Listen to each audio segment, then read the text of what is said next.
Réveil. Par-delà les collines, un premier soleil jette timidement ses rayons sur les maisons à toit plat typiques de l'habitat d'Ariès. Jagas est l'une des premières villes de cette longitude à être éclairée. Elle trône au sommet d'une colline surplombant le plateau géant dont elle tire son nom. Cette caresse orangée et tiède, qui recouvre les demeures à la fois modestes et confortables, traverse sa fenêtre sans jamais réveiller Jenka tout de suite. Ce n'est qu'au moment où le deuxième se lève, plus blanc, plus vif, quelques minutes plus tard, qu'il émerge enfin de sa nuit. Le jeune homme se retourne dans son lit pour éviter cette lumière qui l'agresse, mais c'est trop tard. Le soleil blanc l'a vu et ne le lâchera plus avant qu'il ne s'extirpe de ses draps. Après s'être étiré longuement, il accepte sa défaite, se redresse avec lenteur et adresse avec sérénité sa première prière aux astres. Assis sur le bord de sa capsule, il ferme ses yeux et s'efforce de ressentir avec tout son corps les bienfaits de ces deux divins soleils qui le gratifient de leur beauté et de leur chaleur encore douce du matin. C'est le printemps sur la planète des sables. Dans quelques heures, il fera si chaud que tout le monde cherchera à fuir les rayons solaires en restant à l'ombre. Genèse. D'aussi loin que remonte la mémoire collective, les peuples des trois planètes, dont fait partie Argis, ont toujours vénéré, à des degrés divers, ces deux étoiles qui semblent entraînées dans une éternelle danse à laquelle quelques 15 milliards d'individus assistent quotidiennement, admiratifs ou indifférents. Ils se demandent souvent si ce spectacle durera toujours.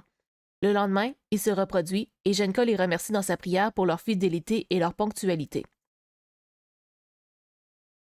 Excusez-moi. J'ai comme l'envie d'éternuer ou pas, là.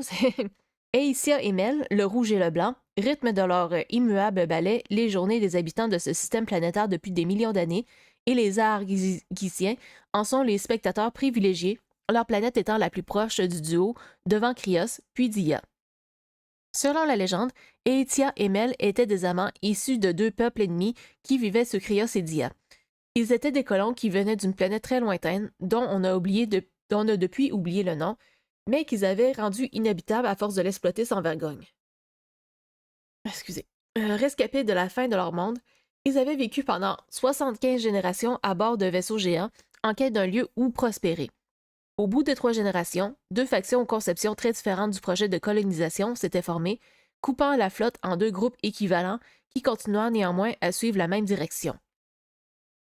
Le groupe des Cryosiens, nommé d'après Pierre Créos l'Ancien de la première génération, recherchait une planète similaire à celle qu'ils avaient quittée, avec des océans, des terres, un climat tempéré, une activité volcanique modérée, afin de tenter de recréer l'histoire de leur peuple sans refaire les mêmes erreurs.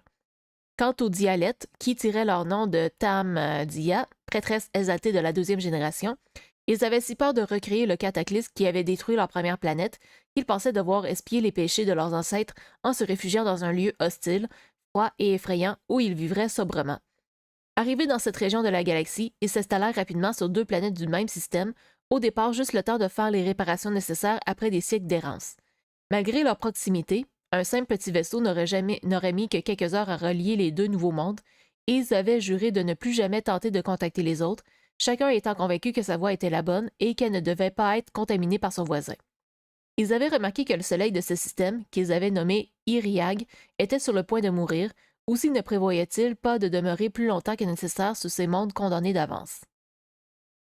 Issus tous deux de la 76e génération, la première à ne pas grandir dans l'espace, nos deux héros, malgré eux, étaient très différents.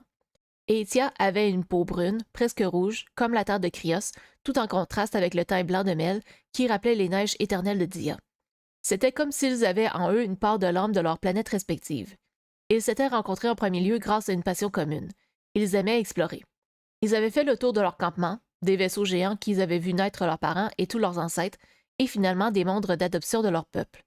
Un jour, profitant que tout le monde était occupé à réparer les vaisseaux principaux, cultiver des vivres, construire des maisons ou encore cartographier le ciel à la recherche de leur futur point de chute, ils empruntèrent chacun un engin d'interception monoplace pour Etia et un cargo courte distance pour Mel. Prétextant une envie de faire quelques orbites pour admirer le paysage, on les laissa volontiers partir, trop soulagés de ne plus avoir ces remuants adolescents à canaliser.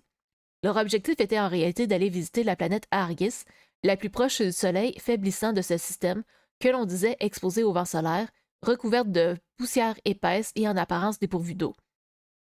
Leur jeunesse curieuse se demandait pourquoi personne ne s'était encore installé là-bas et ils refusaient d'accepter les explications qu'on leur avait données sur ce milieu prétendument hostile à la vie.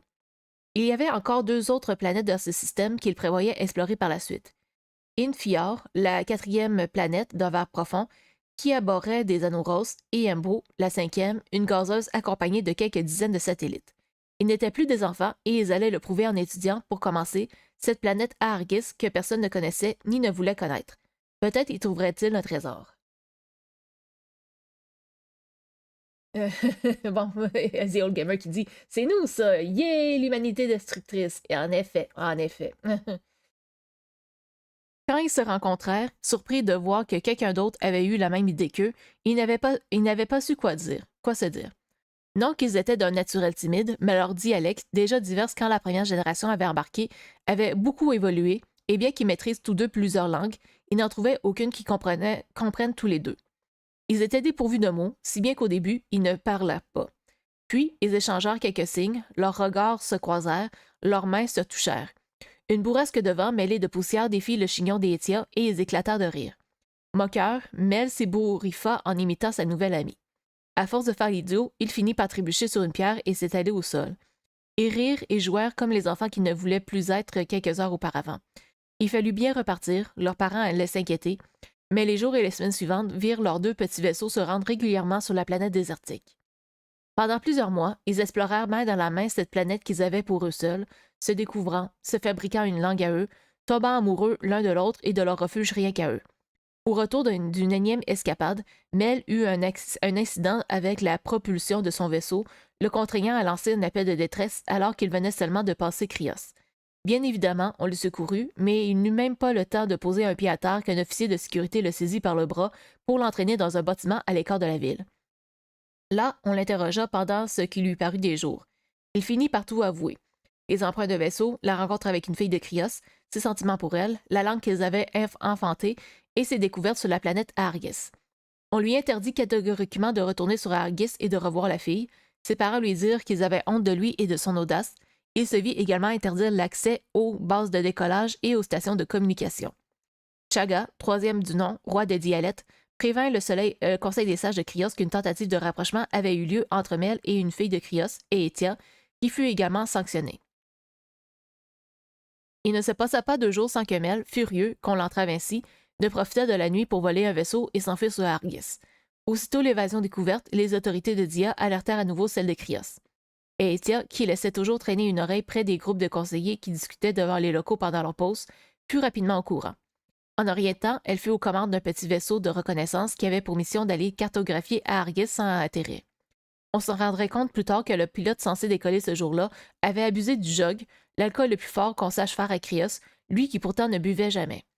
En fuite, recherché par plusieurs factions, promis à un emprisonnement cruel, loin l'un de l'autre, ils se retrouvèrent vite acculés de toutes parts, si naïfs qu'ils étaient de cette crue à l'abri sur Argus. Par désespoir, ils menacèrent de se jeter dans le cratère en fusion du Lehengis, du Lehentis, le seul volcan d'Argus. Ils pensaient sincèrement que leur peuple tenait à leur vie, au-delà des considérations idéologiques. Ils se trompaient. On leur répondit que leur menace ne fonctionnerait pas, qu'il fallait rentrer chez eux et que la sentence pour avoir trahi le serment de leur peuple respectif serait terrible. Ils savaient que cela signifiait la fin de toute forme de liberté pendant des années, peut-être même toute la vie dans le cas de Mel, car les lois de Dia étaient très strictes envers ceux qui ne s'y pliaient pas. C'était absolument inenvisageable pour ces deux hommes épris de liberté. Ils tentèrent vainement d'apitoyer leurs poursuivants, mais ni Kriosiens ni Dialette ne furent sensibles à leurs suppliques. Ok, bon. Zero Gamer qui me demande c'est quoi, les enfants font des voyages galactiques? Bon, c'est Roméo et Juliette dans l'espace! Ouais, c'est à peu près ça. Ben, on dit que c'est une histoire, c'est un mythe. Est-ce que c'est vrai? Ça reste à voir. Mais ouais, tu sais, on sait pas quel âge qu'ils ont, mais on peut supposer que la technologie est assez avancée pour qu'un enfant puisse explorer tout ça. Ben, un enfant, on va dire un adolescent de 14, 15, 16 ans, peut se promener tout seul dans l'espace. Et on peut se poser, oui, on peut se poser des questions là-dessus. Ça, je peux y penser, mais on, ben, je vais dire c'est une histoire. Est-ce que c'est vrai? Va savoir. Bon, il y a le shooter qui rajoute. Le pilote dit bonjour, je suis pilote. Ouais, ok, bon, on va retourner à notre lecture. Je t'ai rendu. Ouais, c'est ça. Alors qu'ils virent ce qu'ils avaient dit, non, alors ils firent ce qu'ils avaient dit. Main dans la main, ils sautèrent dans le volcan, sous les yeux médusés des soldats venus les arrêter. On n'entendit pas un cri. Aussitôt, la terre se mit à trembler, soulevant des nuages de poussière à plusieurs kilomètres à la ronde. Dans un formidable fracas, une explosion propulsa hors du cratère éventré deux boules de feu, une rouge et une blanche, qui s'élancèrent en tourbillonnant vers le ciel dans un panache de feu. Plus jamais le Langtis ne se réveilla, et plus jamais on ne revit les deux amoureux arpenter, main dans la main, les poussiéreux chemins de Argis. Deux nouvelles étoiles prirent place à côté de l'ancienne qui allait mourir.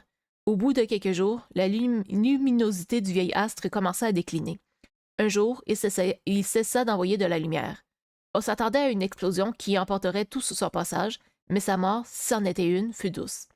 L'étoile perdit progressivement sa lumière pour ne devenir qu'un point noir au reflet violet, visible dans le ciel uniquement quand elle passe devant l'une des deux autres.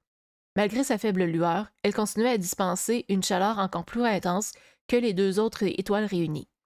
Les peuples de Krios et de Dia restèrent là où ils s'étaient installés, puisqu'il n'y avait plus de risque de se retrouver sans étoiles pour se réchauffer. Le sacrifice de Hétia et Mel avait offert une nouvelle vie à ce système condamné. Pendant des siècles, peut-être des millénaires, aucun contact officiel n'eut lieu entre les deux planètes, mais on ne retenait plus ceux qui souhaitaient partir sur Argis, à condition qu'ils n'essaient jamais de revenir sur leur planète d'origine. Tout départ devait être définitif. Signal. Mais qu'est-ce qui se passe? Répondez-moi, bon sang! Il tapota son appareil, le secoua, changea la fréquence à l'aveugle, hurla son désespoir. Matt? Giode? Il y a encore quelqu'un de vivant à bord? Aidez-moi! L'obscurité était désormais totale à bord de ce vaisseau scientifique en provenance de Krios, en mission pour trouver l'origine d'un mystérieux signal capté depuis quelques minutes depuis le sol. Le petit groupe d'intervention avait décollé pour se rendre sur les lieux d'où provenaient les interférences, s'imaginant trouver un quelconque débris, mais il n'y avait strictement rien aux coordonnées indiquées. Au bout de quelques instants à stationner dans la zone, des perturbations avaient rendu tous les systèmes inactifs. À chacun des trois hommes se sentit totalement désorienté, alors que l'oxygène commençait à manquer et qu'il faisait de plus en plus froid. Bailey se demanda pourquoi il avait accepté de remplacer ce crétin de la fête pour cette mission. Mais où étaient les deux autres? Pourquoi ne répondaient-ils pas? Étaient-ils morts? Et ce froid? Le froid. On aurait dit que des milliers de petits insectes lui piquaient le corps. C'était si réel. Impossible, c'était sûrement le manque d'oxygène qui le faisait délirer. À moins que... Mais qu'est-ce qui... Non! Ah! Son cri s'étouffa dans le vide. Un instant plus tard, toute trace de Bellis, Giode ou Matt avait disparu. Initiation. C'était le grand jour pour Jenka, qui venait de fêter ses 25 ans. Il s'apprêtait à être initié au grand secret de sa famille, gardé depuis des milliers d'années, voire, selon certaines légendes, depuis des millions d'années. On raconte que Lua, son lointain ancêtre, aurait été le meilleur ami de Mel du temps où il grandissait sur Dia. Ces événements remontent si loin qu'ils en sont devenus difficilement datables. On estime, d'après les sources archéologiques et les archives fragmentaires, que l'ère des premiers colons remontait à environ 4 millions d'années. Pas étonnant que les populations des Trois Mondes, bien qu'étant originaires d'une même planète-mère, se soient à ce point différenciées depuis leur installation. D'autant que les rencontres avec certains peuples ont donné lieu à des métissages, aussi bien culturels que génétiques. Que cachait donc cette cérémonie? Pourquoi tout ce secret? Ne connaît-on pas déjà, grâce à la science, l'histoire et l'archéologie, tout ce qu'il faut savoir sur notre passé? Autant de questions que se posaient les 7 jeunes qui, ce jour-là, allaient faire leur entrée dans le cercle restreint des Argisiens chargés d'assurer le culte de Mel et Hétia. Le soir même, Jenka serait un bohème maï, comme le sont tous les aînés de sa famille depuis Mel et Hétia. Il ne savait pas encore ce que cela signifiait réellement, on le lui dirait lors de la cérémonie. Il revêtit une sorte de drap qu'on lui avait demandé de porter, en lui précisant qu'il devait être nu en dessous. Il s'était dit que sur le moment que cela ressemblait à du bizutage et qu'on allait le mettre au défi de se balader nu comme un ver dans la rue ou quelque chose dans le genre. Il avait déjà fait pire. Même pas peur. Enfin, si, un peu, mais il voulait pas l'admettre. En attendant que son petit four termine sa cuisson, il contempla la ville qu'il avait vue naître. Jagas, qui fait office de capitale d'Argis, est facilement reconnaissable depuis l'espace. Unique grande ville sur une planète dont l'habitat est très dispersé. Seule agglomération sur le plateau du même nom, sa partie la plus ancienne est fièrement assise sous ce qui reste d'un ancien volcan, éteint depuis plusieurs milliards d'années, et diamétralement opposé au Lendis, qui constitue le point culminant de l'autre hémisphère. La petite maison de Genka, qu'il partage occasionnellement avec des gens de passage ou des amis venant lui rendre visite, est en terre crue sur une base de pierre, comme presque tous les logements traditionnels de la planète. Avant de rejoindre son initiation, il n'oublie pas de remplir une cruche d'eau et de la déposer sur l'unique table du logement, à côté d'une brioche juste sortie du four. La tradition argisienne veut que quiconque pénètre dans une demeure, même si elle est vide, se sente accueilli et puisse se restaurer s'il en a besoin. Si quelqu'un entre chez lui en son absence, il sera immanquablement séduit par la recette que lui a transmise sa grand-mère. La cuisine, seul talent manuel du jeune homme, est aussi une manière de libérer son esprit des tracas et inquiétudes. Le soir venu, après avoir fait une prière à Etia et Mel, il descendit vêtu de son drap au lieu où qu'on lui avait indiqué. C'était une petite grotte à quelques centaines de mètres en contrebas de chez lui, autour de laquelle on avait construit des maisons. Si personne ne lui avait fait remarquer, il ne se serait jamais douté que ce lieu puisse revêtir une quelconque importance. Une femme, elle aussi vêtue d'un drap, attendait à l'entrée. Ou bien était-ce un homme? Ou encore un caméléon qui s'amusait avec son apparence? Genka eut un moment d'hésitation. Cette personne ne semblait pas réelle, quelque chose le dérangeait. Il frissonna. Sans parler, elle s'avança vers lui, posa une main chaude sur son épaule et lui indiqua de l'autre le chemin à suivre.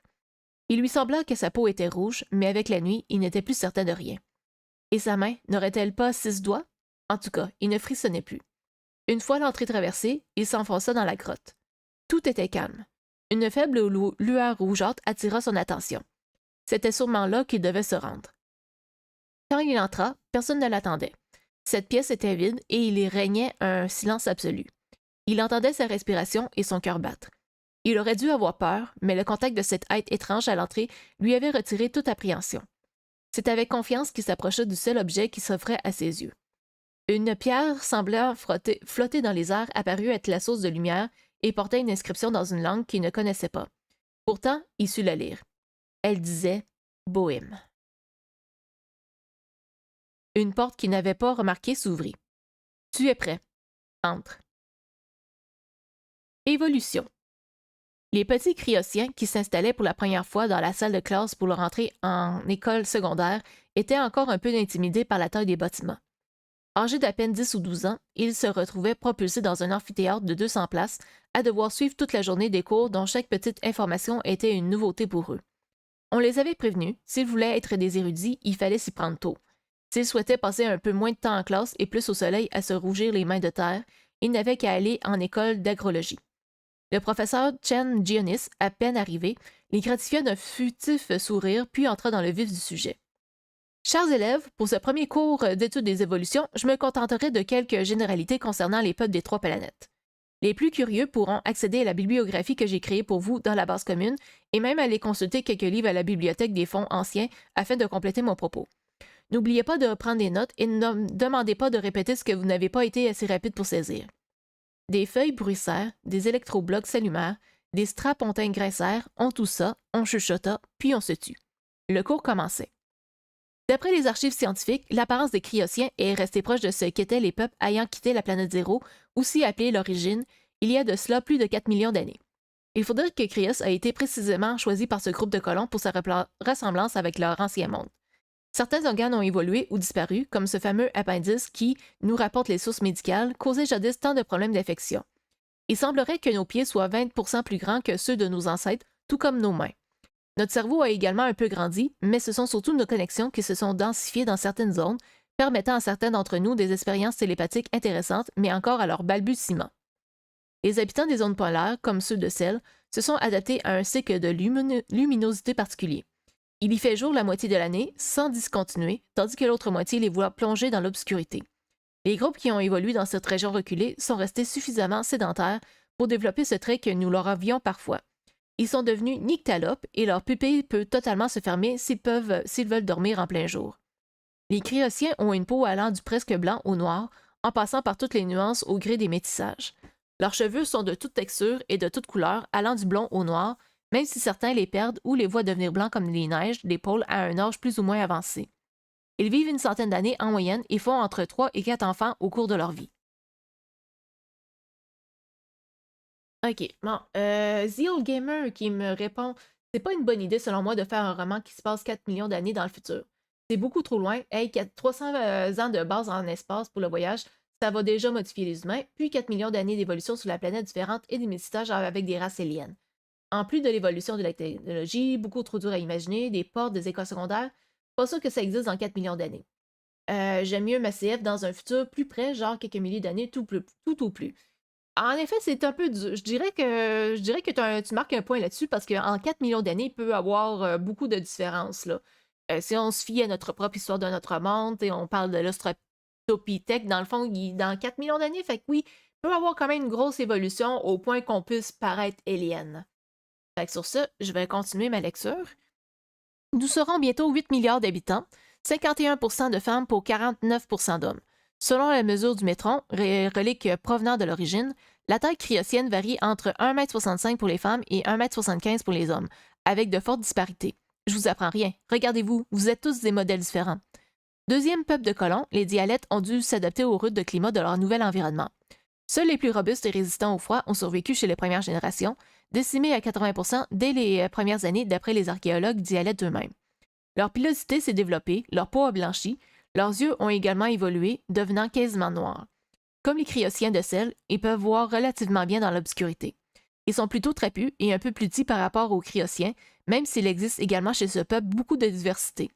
On estime que leur espérance de vie atteint aujourd'hui les 140 années dialectes, soit environ 78 années cryociennes. Le dernier recensement officiel comptait 4,15 milliards d'individus. On sait également que la métrique, la relique du métron, l'unité de mesure basée sur un méridien de la planète Origine, est conservée dans leur capitale depuis 4 millions d'années, la nôtre n'étant qu'une copie. Il est impossible d'être certain de tout ce que je vous dis aujourd'hui, tant Dia s'est isolée de nous depuis le temps des premiers colons. Nous avons néanmoins connaissance de quelques éléments concernant leur culture que nous détaillerons dans le cours Langue et culture de Dia en troisième année. Sans doute en avez-vous déjà entendu parler, mais la plupart d'entre eux semblent penser que les humains sont originaires de Dia et que notre provenance d'une autre planète est une fable. Quant aux Argésiens, ce sont des immigrés des deux autres planètes à l'arrivée plus ou moins récente au cours des millénaires. En résulte le plus grand brassage génétique que nous connaissions, même si on note une plus forte prévalence de peau foncée tendant vers le brun-rouge dans les lignées qui sont installées depuis des temps reculés. Les Argésiens sont en majorité d'origine cryocienne, mais quelques dialectes viennent occasionnellement diluer leur gène dans les peuplements de cette planète déjà cosmopolite. On raconte que le contact fréquent avec d'autres peuples de ce secteur de la galaxie, dont nous ignorons tous sur Kryos, donnerait également lieu à des métissages uniques. L'espérance de vie de certains Argésiens fait passer nos centenaires pour de jeunes gens. Selon leur origine et la durée de leur lignée sur Argis, ils peuvent vivre jusqu'à un âge vénérable de 250 années cryociennes. Ils font autour de 2 enfants en moyenne, la population se renouvelant également par la forte immigration. Les chiffres officiels transmis par le Conseil des sages nous donnent 3,28 milliards d'habitants.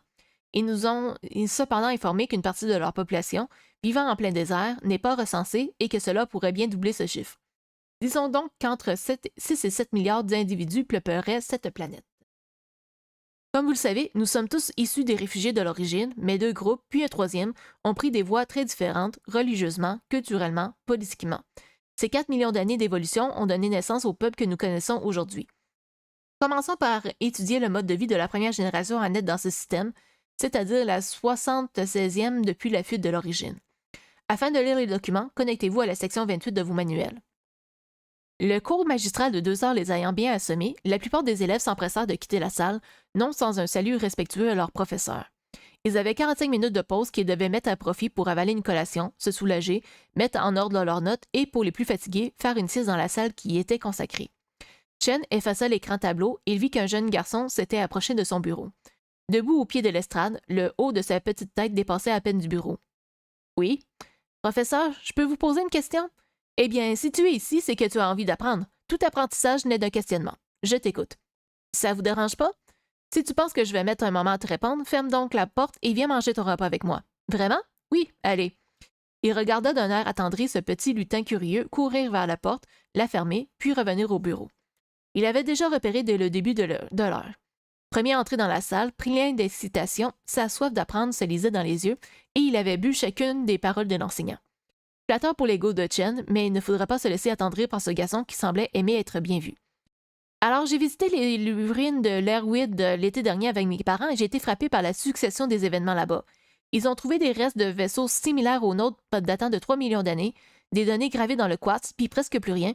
À nouveau des bâtiments en dur rudimentaire, des tonnes de restes de lits fossilisés, d'autres équipés de l'électricité, des vaisseaux dont la technologie nous dépasse, des traces d'incendies imputées à une guerre, à nouveau presque rien, que des feux de camp et des ossements, et ainsi de suite jusqu'à aujourd'hui. Pendant des millénaires, est-ce vraiment possible que nous ayons régressé et évolué à ce point autant de fois? Tout ça me paraît difficile à croire. Ta question est donc, est-ce que je partage ton étonnement quant à cette histoire cyclique illustrée par le site de l'Airweed? Oui, et pas seulement. Comment pouvez-vous l'expliquer? Et si vous pouvez? Eh bien, je ne l'explique pas vraiment. Nous ne te donnons pas tous les éléments, mais les informations dont nous disposons, archéologiques, géologiques, écrites, génétiques, nous mènent tous vers une histoire cyclique, avec des périodes fastes où nous cumulons percées scientifiques et inventions révolutionnaires, et, à l'inverse, de longs siècles, voire millénaires de régression, d'abandon de technologie, de forte mortalité, d'écroulement des civilisations. Mais pourquoi? Pardon, je vous ai interrompu. Shen ignora cette petite impertinence. Il était si séduit par l'enthousiasme de son élève qu'il était prêt à lui pardonner quelques audaces. Ok, bon, The Old Gamer qui me commente population du désert, c'est les Freemen. Ah, les Freemen, oui, c'est vrai, on dit Freemen, pas Freemen, ouais. Ouais, je comprends ton allusion. Ok, donc, je reprends la lecture. Pourquoi? Si tu as bien fait attention lors de ta visite du site archéologique, tu as certainement remarqué que les traces de destruction ou d'abandon surviennent juste après les pics de développement, parfois suivis de catastrophes nucléaires ou environnementales. Comme s'il y avait une limite à ce qu'on peut faire et qu'à chaque fois qu'on s'en rapproche, tout s'écroule? Un âge d'or n'est pas fait pour durer. Bien entendu, la chute ne se fait pas toujours d'aussi haut, et l'humanité ne revit pas dans des grottes ni ne manque de disparaître à chaque fois. Cependant, cela tendrait à prouver que nous sommes bien capables de nous autodétruire ou que nous sommes condamnés à plafonner. Ah, j'ai vu ça dans une exposition l'an dernier au musée du district. Le thème était Fin du monde, je crois. Exact. J'ai participé à quelques-unes des holographies qui y étaient exposées. Je suis curieux de savoir ce que tu en as retenu. Nous sommes tous des estrocriociens. Oui, c'est vrai. Enfin, ce n'était pas le but de l'exposition, mais son point de départ. Les études génétiques ont montré que notre ADN, comme celui de milliers d'autres espèces animales ou végétales, a été importé sur cette planète il y a environ 4 millions d'années. Ce fait a été confirmé par la découverte de restes métalliques dont il n'existe aucune trace au Cryos, ni d'après nos connaissances sur aucune des planètes du système. Ces éléments viennent ainsi apporter du crédit aux millions de documents retraçant le voyage depuis une planète origine, dont nous ne savons rien de plus, jusqu'ici, et l'installation des humains sur une nouvelle planète.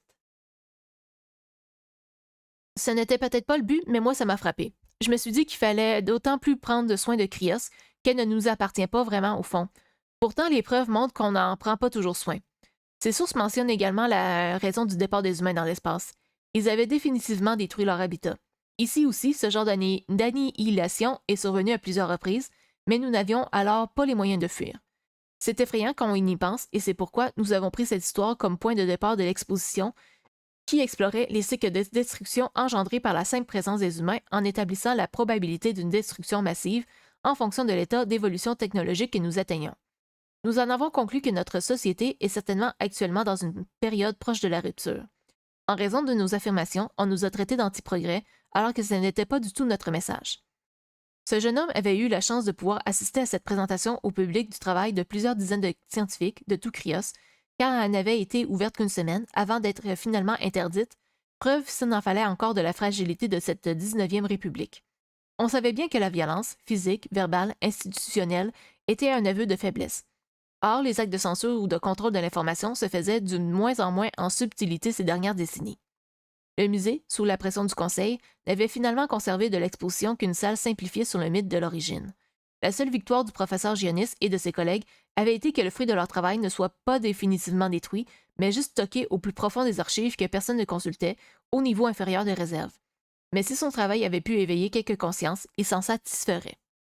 Professeur, je vous remercie pour ce moment que vous m'avez accordé. Eh bien, je t'en prie, n'en fais pas trop dans la flatterie tout de même. Nous sommes deux humains qui avons déjeuné ensemble en discutant de choses et d'autres. Tu t'appelles? Pillard. Mon cher Pillard, j'espère que tu te plairas ici. En dépit du discours officiel, j'estime que l'école doit également être un lieu où l'on prend du plaisir. Je viens d'être accepté ici et c'était mon premier jour d'école. J'espère que ce sera toujours aussi intéressant. Ah, un petit poème juste ici. Vous pensez de vous niaiser avec le mot nucléaire. Nucléaire. Euh... Madame Cronet, est-ce une Québécoise? Censure non subtile. Bon, c'est The Old Gamer qui discute de ça. Et là, ils ont encore élu 34 millions d'années dans le futur. Plus ça change, plus c'est pareil. Bah, je sais pas, c'est peut-être un descendant de Trump ou c'est une autre personne qui a rien à voir avec Trump. Je veux dire, c'est pas le premier, on va dire, comment je pourrais dire ça? Première personne autoritaire qu'ils ont élue. Ça va se le dire, il y en a plein dans l'histoire. Mais bon, un petit poème juste ici qui s'appelle Zalsun. Je le sentais depuis longtemps. C'est fini. Je ne pouvais pas attendre davantage.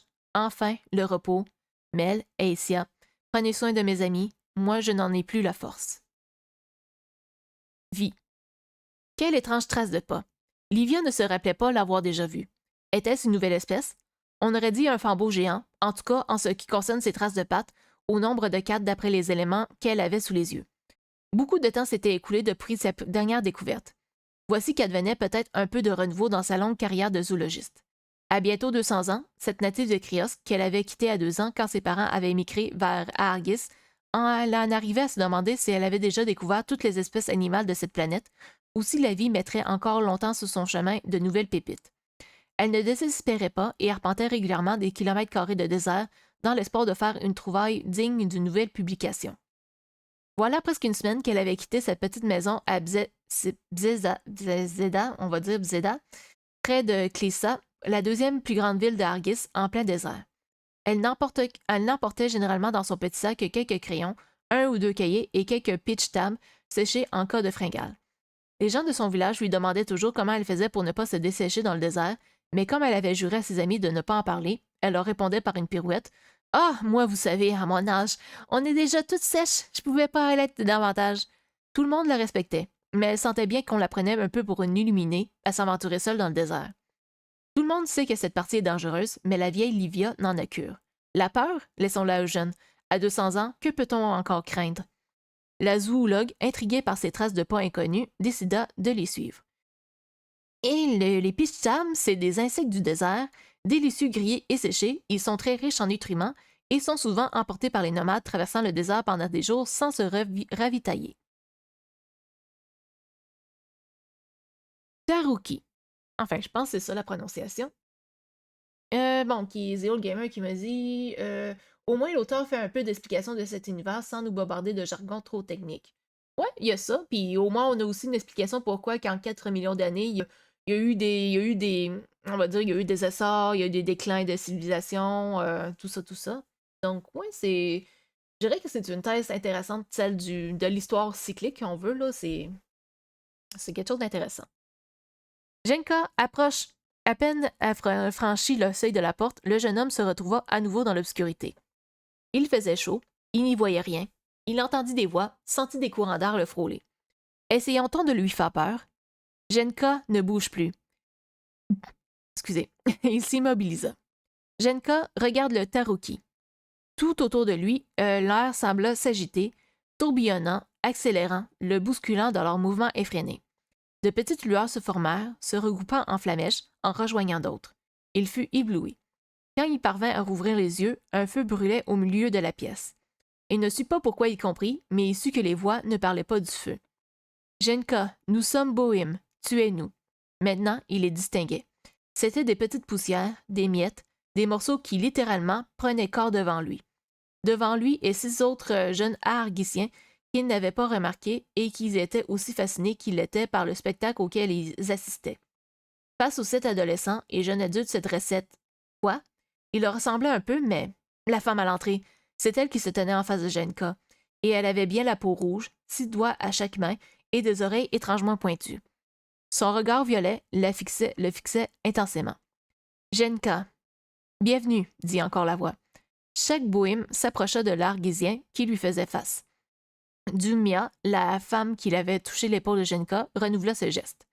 Elle avait désormais une main posée sur chacune de ses épaules. Il entendait toujours la voix, mais elle ne bougeait pas les lèvres, pas plus qu'aucun autre bohème.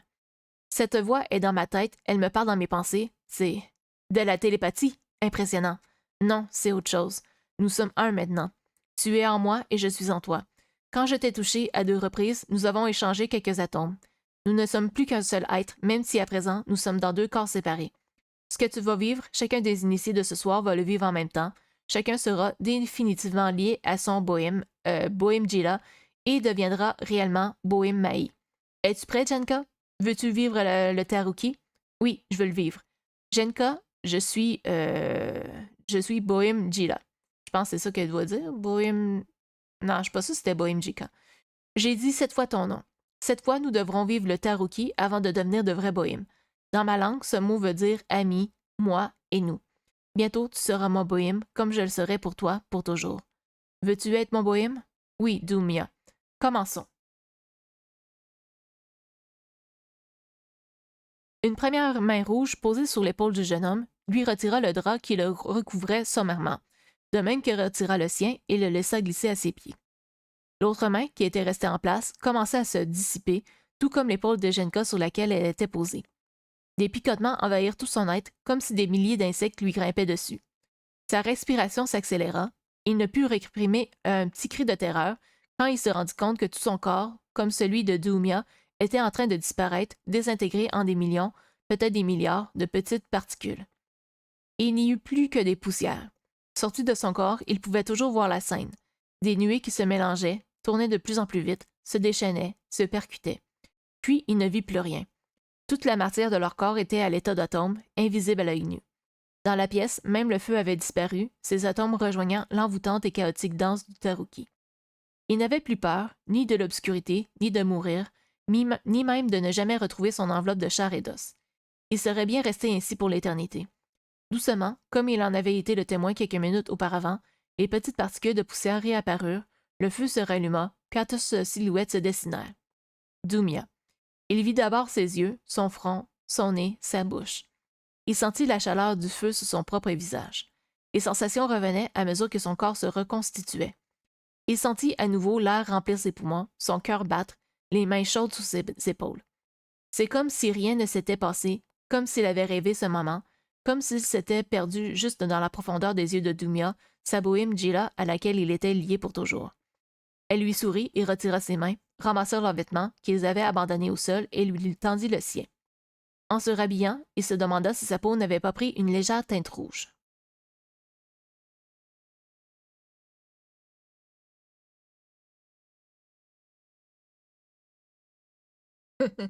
Ok, Physiel Gamer qui, qui commente.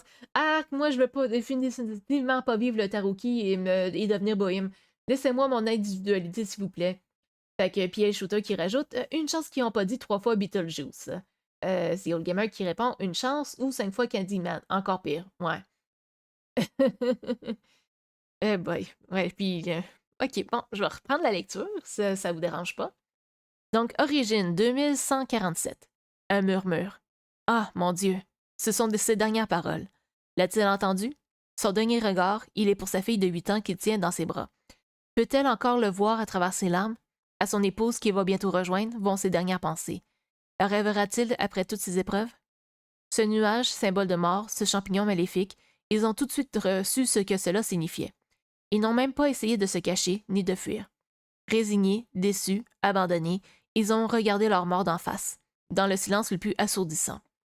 Depuis des mois, ils sont devenus fous, ceux qu'ils avaient pourtant plein d'espoir et élus pour les protéger. Plutôt que de capituler, négocier, céder du terrain, ils ont sciemment choisi de tout détruire. Si je ne peux pas l'avoir, personne ne l'aura. La guerre est terminée, mais la destruction ira au bout. Plus rien ne doit rester de ce monde maudit. Devant eux, au fond du jardin, la cabane, celle qu'il avait construite pour sa fille et son petit frère, jamais né, que portait encore en elle sa femme quand elle a été fauchée lors de l'attentat de l'an dernier dans la capitale, vient de disparaître, vaporisée. Un instant plus tard, il ne reste que des villageois que quelques ombres dessinées sur les solides murs de la ferme. Ensuite, tout redevient calme. Plus rien ne bouge. Ni hommes, ni animaux. C'est sur une plaine fantôme, rendue stérile, meurtrie par les radiations pour des générations, que pleurent maintenant quelques nuages égarés. Ils pleurent car les hommes se sont rendus compte trop tard que personne ne gagne jamais les guerres. Chercheur de fantômes. Les soleils étaient couchés depuis déjà 1 heure quand Chen Gionis, le professeur multicasquette à l'école secondaire de Park Rin, ville capitale du 3e district de Krios, rentra chez lui. Encore une fois, après ses cours, il avait terminé sa journée à aider des élèves en difficulté à faire leurs devoirs. La politique de l'éducation de Krios était sans pitié. Si un élève ne suivait pas, il était automatiquement exclu après 2 mois de résultats insuffisants et rétrogradé dans une formation secondaire. Pourtant, il ne leur manquait parfois qu'un peu de temps et d'attention pour réussir. Sur la table du salon, son électrobloc était allumé. Un message s'y afficha de la part d'Erin. Il avait rendez-vous avec elle ce soir, mais après avoir attendu, elle était repartie chez elle. Elle ne lui en voulait pas, elle aussi avait du travail. Il s'y était attendu, mais il s'en voulait toujours quand il l'abandonnait pour ses élèves. À l'inverse, il s'en serait voulu tout autant s'il n'avait pas consacré un peu de temps supplémentaire à ses jeunes. Avec sa collaboratrice et amie, ils devaient évoquer leurs recherches communes à propos de ces mystérieuses apparitions que l'on prenait sous Krios soit pour des mirages, soit pour de la magie. Eux étaient persuadés qu'il y avait une explication rationnelle à ces phénomènes, mais aucune étude sérieuse n'avait jamais été faite à leur connaissance. Malgré la niche toute trouvée et l'abondance de subventions pour la recherche kriosienne, ils n'avaient toujours pas obtenu de financement pour leurs travaux. Pire, on leur avait même fait comprendre que s'ils persistaient à gaspiller du temps à travailler sur des sujets aussi futiles, ils risquaient de mettre en danger la pérennité des laboratoires au sein desquels ils sont employés. Curieux, un peu effrayant aussi, mais pas assez pour dissuader Chen et Erin de persévérer discrètement dans leur quête de vérité. Les soirs, ils se rencontraient chez l'un ou l'autre pour faire le point sur leur avancée. Depuis des siècles, selon les archives, des phénomènes étranges étaient recensés un peu partout sur Krios. Des formes humanoïdes se matérialisent et disparaissent. Il n'y avait souvent que témoins qui voyaient la scène de loin, de nuit, ce qui ne constituait pas la meilleure source de données scientifiques. Un jour, Erin eut une idée. Puisque tous ces incidents étaient consignés dans des rapports, même si ensuite ils tombaient dans l'oubli, pourquoi ne pas s'en servir? À chaque occurrence du phénomène, on avait noté l'heure et le lieu, à défaut d'autres informations. Sur un plan, elle avait commencé à rapporter toutes les coordonnées où survenaient ces étranges apparitions, disparitions, et il semblait qu'un schéma se dessinait. C'était pour lui faire part de sa découverte qu'elle souhaitait voir Chen ce soir-là. Ouais, encore un autre bout. Yamod Niag. Enfin, je pense que j'ai bien prononcé ça. La main de Niag toucha la voûte étoilée. Elle la trouva douce. Son regard se posa autour d'elle. Cet univers en pleine croissance était une merveille. Elle a toujours ignoré qui avait fabriqué tout cela, comme elle n'a jamais su qui l'a elle-même créé. Une grande explosion fut son premier souvenir, puis son monde grandit très vite. La matière s'organisa progressivement devant cette spectatrice captivée. Elle était là avant, alors que tous ses astres sont un peu comme ses enfants.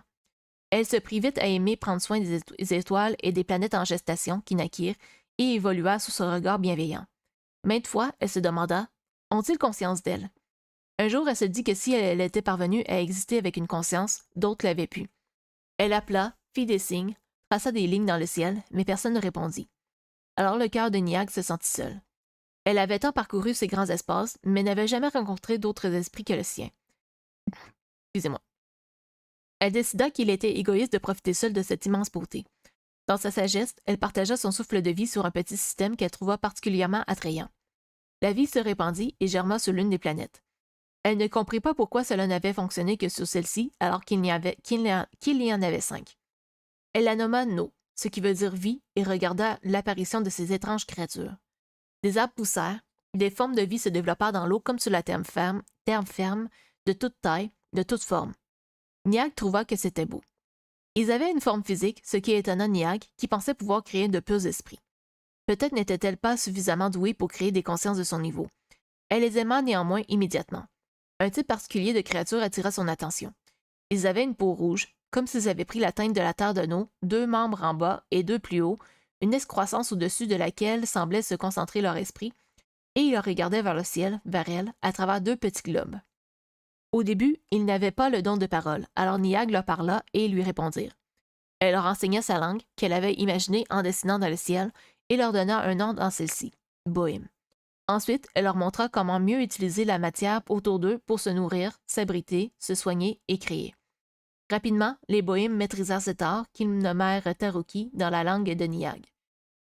Un matin, elle vit qu'ils avaient utilisé ce talent pour donner naissance à un nouveau Bohème. Sans le savoir, elle leur avait aussi transmis son don de fabriquer la vie. D'autres suivirent, et depuis, les bohémes comptent le temps qui passe en utilisant la durée de leur existence jusqu'à cette première naissance. Ils l'appelèrent un tolibeno, ce qui veut dire cycle de vie ou cycle. Au bout de 100 cycles environ, les bohémes de cette première génération quittèrent définitivement leur corps fatigué, laissant en eau aux bons soins de leurs enfants. Leurs esprits allaient rejoindre celui de Niag, d'où ils étaient issus, mais certains préférèrent demeurer dans des planètes du système. L'un d'eux prit place au cœur d'un eau, d'autres allèrent à Maï, Urk, Rag, Pip et invitèrent les bohémes à venir y vivre.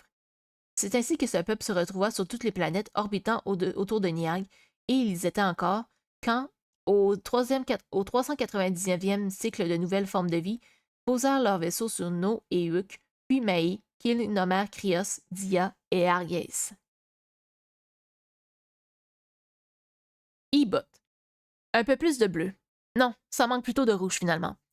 Trop occupé à finaliser son dernier tableau, prise dans le fil de ses pensées, Ibot n'entendit pas Jenka entrer dans son atelier, s'installer dans un coin, se servir une tisane à laquelle sa cousine lui interdisait habituellement de goûter et la regarder peindre. Depuis son enfance, il se passionnait pour ce que créait l'artiste de la famille, de 5 ans son aîné, mais il n'avait jamais osé lui demander d'où lui venait son inspiration, ni pourquoi cette tisane à l'art banal lui était interdite. Ses toiles étaient empreintes de mystère, et pourtant, il avait toujours eu l'impression de les comprendre, sans pour autant savoir verbaliser ce qu'elles lui disaient. Après la cérémonie d'hier soir et toutes les révélations qu'il avait vécues, il avait ressenti le besoin de venir ici, afin de regarder ses œuvres d'un œil neuf. D'un œil qui voit vraiment, car maintenant il savait. Il était devenu Bohéme Maï, certes encore en formation, mais il savait. Il savait pourquoi Ibot peignait, il savait pourquoi elle était muette, et il avait compris la signification des symboles et des couleurs qu'elle utilisait. Et il savait qu'il avait désormais le droit de boire cette fameuse tisane. Un petit cri de douleur tira l'artiste de sa rêverie picturale. Jenka venait de se brûler les lèvres avec cette tisane. Elle l'invita par un signe à se rapprocher. De ses mains, elle lui parla. « Ah, tu es là. Je me disais bien qu'après ton initiation, tu viendrais me voir. À vrai dire, je n'ai pensé qu'à ça depuis que je suis ressortie de là-bas. C'était une idée fixe. Il fallait que je vienne te parler, sans savoir exactement à propos de quoi. Des peintures peut-être. C'est comme si quelqu'un avait ancré cette pensée dans mon esprit, que j'avais pas eu le choix de mes actions. Oui, c'est tout à fait ça. C'est Doumia, à laquelle tu es désormais liée, qui t'a informé à sa manière que je serais ta tutrice. Chaque nouvelle initiée est accompagnée pendant la première année, en parallèle des 6 autres tarouki initiatiques que tu devras subir, car la charge est lourde et la quantité d'informations à assimiler est imposante et complexe. Mais d'abord, il faut que tu me dises, quel serment as-tu prêté? À quoi as-tu renoncé? Ça n'a pas été facile, je dois bien te l'avouer. J'ai passé bien des nuits à me poser la question. De quelle mauvaise habitude dont je ne parviens pas à me défaire pourrais-je me débarrasser? Toi, tu étais une vraie pipelette. Le choix de ne plus parler était assez évident. Mais moi, je suis quelqu'un de posé, en tout cas par rapport à toi. Enfin, c'est le genre que j'aime me donner. Je ne passe pas ma vie à parler, ni à boire, ni à faire la fête. Et puis, j'ai trouvé. Je ne suis pas ce type qui prend du recul sur les choses. J'en ai peur. Je suis là, j'ai fait néant. Quand je dois faire quelque chose qui m'intimide, je trouve toujours une excuse pour l'éviter. J'ai si peur de me tromper. Ça m'est apparu au moment où Doumia m'a effleuré. Mon serment est de ne plus jamais trouver de faux prétextes pour masquer ma peur, mais au contraire de l'admettre et de l'affronter. Je suis peut-être mis trop de pression sur les épaules et je suis pas sûre de parvenir à honorer cette promesse, mais un serment facile à tenir n'en est pas vraiment un. Apparemment satisfaite par la réponse, Ibot se servit elle aussi une tisane et détailla avec un demi-sourire son cousin de la tête aux pieds. Il avait fallu attendre que ce grand gaillard à l'allure nonchalante atteigne 25 ans pour lui proposer l'initiation, alors qu'en général le rituel était ouvert aux aînés de la lignée à partir de leurs 15 ans. Elle-même était devenue bohéme à 17 ans. Il en aura mis du temps à acquérir la maturité et la foi nécessaire à la mission qui lui était désormais confiée. Oui, Link. Qu'est-ce qu'il y a d'aller? En silence, ils dégustèrent lentement leur breuvage, infusé à base d'herbes récoltées autour de l'atelier, dans ce qu'Ibot appelait un jardin, mais que Jenka qualifiait plutôt de friche marrant organisée. Aidés par les substances contenues dans l'infusion, ils croisèrent leurs regards et partagèrent quelques pensées. Jenka leva un sourcil interrogateur vers sa bohéme No-Saan, amie de sang, quand il réalisa qu'il captait des bribes de ce qu'elle pensait. Il faudrait qu'elle enseigne aussi ceci à Jenka. La tisane ouvre des portes dans l'esprit, encore fallait-il le discipliner pour maîtriser la télépathie, les visions et l'art du taroki. Pour Nargisien, C'était un art qui prenait parfois toute une vie à apprendre et les résultats étaient souvent décevants quand on s'attendait à être capable de transformer la matière à sa guise aussi facilement qu'un bohème de naissance, un bohème Gila. Seuls les plus doués et travailleurs y parvenaient et Ibot en faisait partie. Jenka serait à bonne école. Absorbés par le flot de leurs pensées, ils se dévisageaient mutuellement. Si ce n'est la couleur de leur peau, un brun tendant vers le rouge et celle de leurs yeux d'un mauve brillant, caractéristique des anciennes familles argisiennes, ils ne se ressemblaient pas du tout. Ibot était une petite femme énergique, au physique athlétique. Elle adorait courir et expérimenter toutes sortes de sports, avec ses cheveux courts souvent en bataille, toujours tachés de pigments destinés à créer ses couleurs, de la terre sous les ongles quand elle était occupée de son jardin. Quant à Genka, il était beaucoup plus grand, il avait les épaules carrées, mais il était plutôt fluet, faute d'exercer une quelconque activité physique. Ibot le battait toujours au bras de fer et il apportait un grand soin à son apparence. Propre, bien coiffé, ses cheveux bouclés disciplinés en un chignon auquel il semblait tenir autant qu'à sa vie depuis tout petit, ses vêtements toujours impeccablement lavés et repassés. Pour exercer son métier de chercheur spécialisé dans les exoplanètes et sa seconde activité d'agent d'accueil des nouveaux arrivants, il devait se rendre dans des locaux où chaque employé était aussi bien habillé et bien coiffé que lui. La différence étant que les autres adoptaient volontiers un style plus détendu en sortant du travail, tandis que Genka mettait un point d'honneur à toujours être présentable. Ibot aimait se moquer de cette coquetterie, mais n'en abusait pas.